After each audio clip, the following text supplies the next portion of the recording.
የተከበራችሁ ተማሪዎች እንደምን አላችሁ? የዛሬው ስርቆትን የሚጠየፍ ዜጋ መሆን ይላል።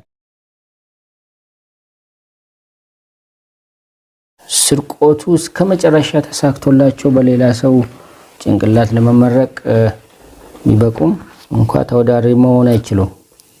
ምናልባት ሊመረቁ ይችላሉ። በሰው ላይ ተንጠልጥሎ የሰውን በመስረቅ የፈተናውም ይሁን የአሳይመንቱም ይሁን የጥናታዊ ጽሑፉንም ይሁን የሰውን በመውሰድ እስከ መጨረሻ ምናልባት ተሳክቶላቸው ሊመረቁ ይችላሉ። ግን ሲመረቁ ለስራ ተወዳዳሪ መሆን ስለማይችሉ አስቸጋሪ ነው የሚሆነው።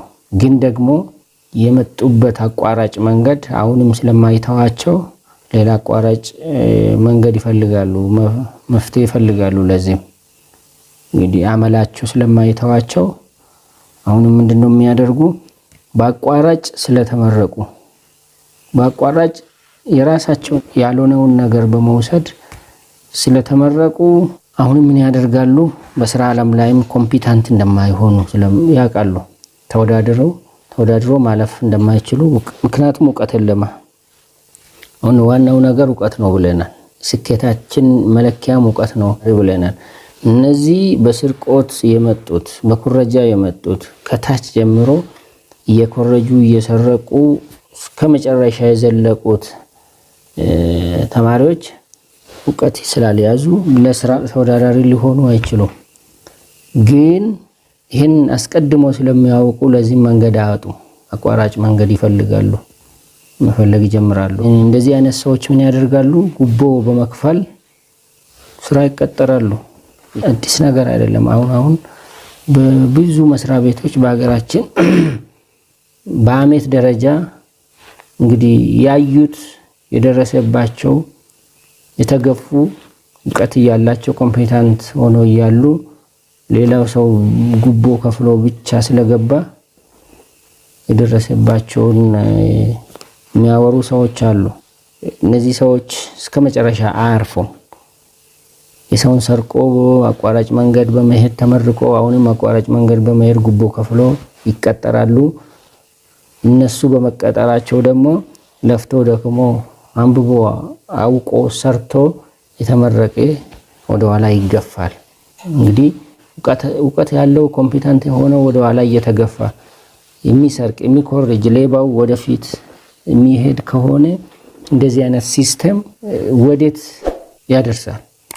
አገርንስ ወዴት ሊያደርስ ይችላል? ሌባ ወይ የሚኮርጅ የሚሰርቅ ሰርቆ የመጣ ኮምፒታንት ያልሆነ እውቀት የሌለው ብር ስለከፈለ ብቻ ስራ ሲቀጠር ኮምፒታንት የሆነ በብቃቱ ተወዳድሮ መግባት ፌር በሆነ መንገድ ተመዝኖ ተጠይቆ ተፈትኖ ቢሆን መግባት የሚችል ሰው ደግሞ ወደ ኋላ የሚገፋበት ሲስተም በስፋት አለ እና አጠቃላይ የተበላሸው ከትምህርቱም ጀምሮ በስራ ዓለምም ቢሆን ሲስተሙ ነው መስተካከል ያለበትም ሲስተም ነው። ኩረጃንም የሚያበረታታ ሲስተሙ ነው። እንደዚህ አይነት ጉቦ ከፍሎ ኮምፒታንት ያልሆነ ሰው ስራ የሚገባበት ሁኔታንም ሲስተሙ ነው። ምክንያቱም አንድ ሰው ጉቦ ከፍሎ ብቃት ሳይኖረው ስራ የሚቀጠር ከሆነ ጉቦ ወስዶ የሚቀጥር አካል ስላለ ነው። ስለዚህ ሲስተሙ ነው ማለት ነው። ይሄ ደግሞ አቅም ያለውን የሚሰራውን ዲስካሬጅ ያደርጋል። ደክሞ ለፍቶ አንብቦ አውቆ ኮምፒታንት የሆነ ሰው ሆኖ እያለ ወደ ኋላ የሚገፋና ስራ የማይቀጠር ከሆነ ምን ያደርጋል? መልፋት ወደሚል ተስፋ ወደ መቁረጥ መምጣት ይጀምራሉ ማለት ነው። ስለዚህ አንዳንድ ጊዜ ሲስተም ነው እንግዲህ ነገሮችን የሚያበላሸው። እንግዲህ ፈተናን ሰርቆ ከተመረቀ በኋላ ጉቦ ከፍሎ ስራ ከተቀጠረ እንደዚህ አይነት ሰው ከራሱ ጥቅም ውጪ ለህዝብ የሚጠቅም ስራ ይሰራል ብሎ ማሰብ ዘበት ነው፣ አይቻልም። እንግዲህ ከሰው ሰርቆ ኮርጆ ፈተናን ኮርጆ ጥናታዊ ጽሑፍን የሰውን ወስዶ በትምህርት ዓለም ውስጥ በቆየባቸው ጊዜያት ሁሉ በሰው ላይ ተንጠልጥሎ እስከ መጨረሻ የዘለቀ እና መጨረሻ ላይ ደግሞ ለመቀጠር ጉቦ ከፍሎ የተቀጠረ ምን አይነት ስራ ሊሰራ ይችላል? እውነት ለህዝብ የሚጠቅም ስራ ሊሰራ ይችላል? አይመስለኝም። ለህዝቡ ሸክም መሆን፣ የህዝብን ሀብት ለመበዝበዝ፣ በአቋራጭ ለመበልጸግ ለራሱ ብቻ እንጂ ለሌላው ለህዝቡ የሚጠቅም ስራ የሚሰራ ሰው አይመስለኝም። ምክንያቱም ሳይደክም ሳይለፋ አልፏል፣ በትምህርት ጊዜ ማለት ነው። አሁንም ሳይደክም ሳይለፋ ለመበልጸግ ይጥራል፣ ሀብት ለማከማቸት፣ የሰውን ሀብት ለመበዝበዝ። ስለዚህ ይሄ ነው እንግዲህ ብዙ ጊዜ በትምህርት ዓለም ውስጥ ስርቆትን ተለማምዶ ኩረጃን ተለማምዶ ያለፉ በስራ ዓለም ውስጥም ተመሳሳይ ነገር ይሰራሉ። ምንም ጥያቄ የለው። የሚሰሩት ስራ ውጤታማ አይደለም። በተለያየ መንገድ በአቋራጭ አንዳንድ ጊዜ ደግሞ ገንዘብ ከፍሎ ጉቦ ከፍሎ መግባት ብቻ ሳይሆን ዘመድ ስላላቸው ሰው ስላላቸው ይቀጠራሉ።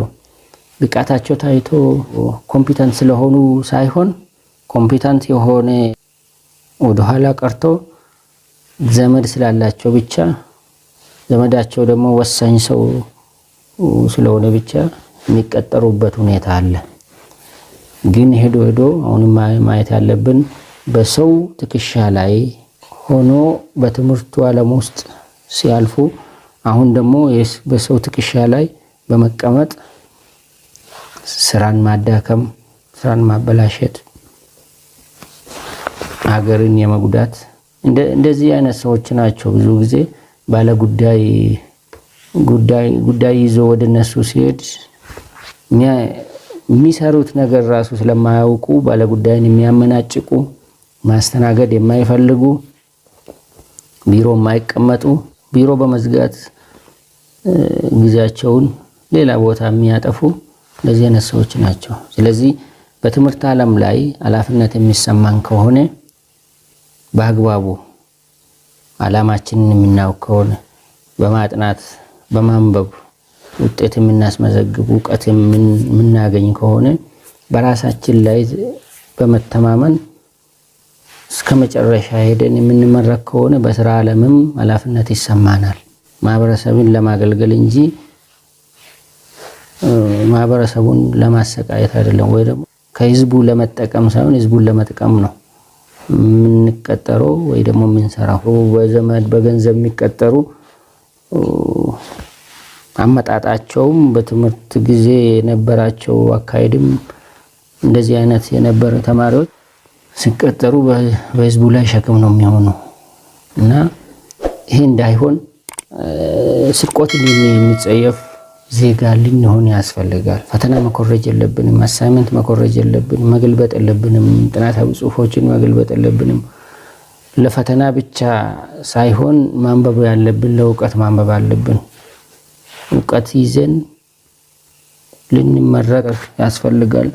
ይሄ እንግዲህ የስርቆት የኩረጃ የአሳይመንት በስፋት በዩኒቨርሲቲ ዙሪያ ያሉትን አነሳን እንጂ ታች ያሉትንም አንደኛ ደረጃ ሁለተኛ ደረጃ ላይ ያሉትንም ይመለከታል። ምክንያቱም አንድ ተማሪ ዩኒቨርሲቲ ሲመጣ ወይ ኮሌጅ ሲመጣ አንድ ብሎ ዩኒቨርሲቲ ላይ ኩረጃ አይጀምርም። ታች የተለማመደውን ነው ዩኒቨርሲቲ ላይ የሚያስቀጥለውና ታች ያለን በራሳችን የምንተማመን ከሆነ የራሳችንን ስራ የምንሰራ ከሆነ ምንችለውን ያክል የምናንብብ ከሆነ ለዕውቀት ለማግኘት ጥረት የምናደርግ ከሆነ ላይ ወደ ዩኒቨርሲቲ ወደ ኮሌጅ ስንመጣም በተመሳሳይ መልኩ የራሳችን ነገር እንሰራለን፣ ለዕውቀት እንጥራለን። ስለዚህ አንደኛ ደረጃ ያላችሁ ሁለተኛ ደረጃ ወይ ሃይስኩል ያላችሁ ተማሪዎች ይህን ነገር በትኩረት ሊታዩት ያስፈልጋል። ስለ ሀገር የምናወራ ከሆነ ሀገር እንድታድግ የምንፈልግ ከሆነ ሌባ ሀገርን ሊያሳድግ አይችልም።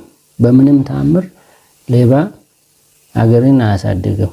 ሀገርን ይዘርፋል፣ ሀገርን ያወድማል፣ ሀገርን አገር እንድትወርቅ ያደርጋል እንጂ ሌብነት የምንለው ደግሞ በትምህርት ዓለም ውስጥ ካለው ነገር ጋር የሚያያዝ ነው እና ፈተናን መኮረጅ፣ ጥናታዊ ጽሑፍን መገልበጥ እንደ ቀላል አይኔ ገንዘብን አይደለም የሰረኩት እንዴት ይሄ ምን ከሀገር ጋር የምናገናኘው ማለት የለብንም።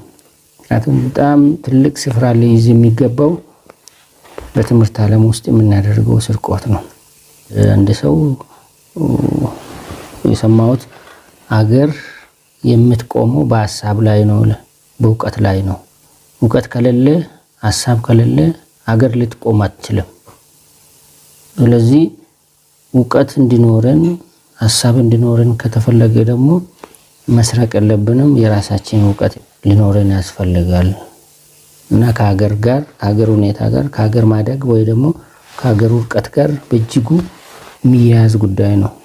ምንሰርቅ ምንኮርጅ በዚህ የምንቀጥል ከሆነ ወደ ውድቀት ነው ሀገርን የምንወስደው። ስለዚህ ክፍል ውስጥ ተማሪ ሆነን የምንጀምረው ስርቆት ሰራተኛ ስንሆን በመስሪያ ቤታችንም አብሮን ስለሚቀጥል በሀገር እድገት ላይ አሉታዊ ተጽዕኖ አለው።